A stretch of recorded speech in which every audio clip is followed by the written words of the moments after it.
kutuba durin wannan kai. Wallahi tallahi na gansu ido na idansu. Wallahi sai na ci amanarsu. Dan uwarsu kuma mu zuba.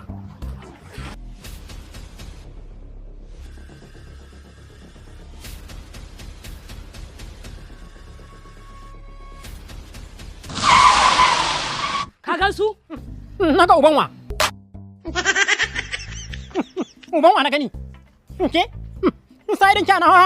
Na fi ki iskanci. Na fi ki zama dan iska.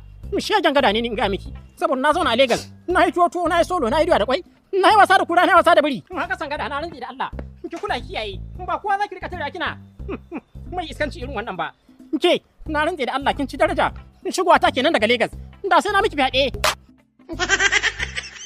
Ke iya. Ka gansu? Suwaye. Na ce ka gansu. Ina wuni. Ina wuni. Karamin dan iska na ce ka gansu da wani dogo da gajere. To aljani ne da za ka da tsika min magana ko he na sace ka. Dogo da gajere. Eh. Gajeren ba wando. Haka. Dogon da hula. Eh. Sun yi nan. Sun yi nu. Sun wurin wake.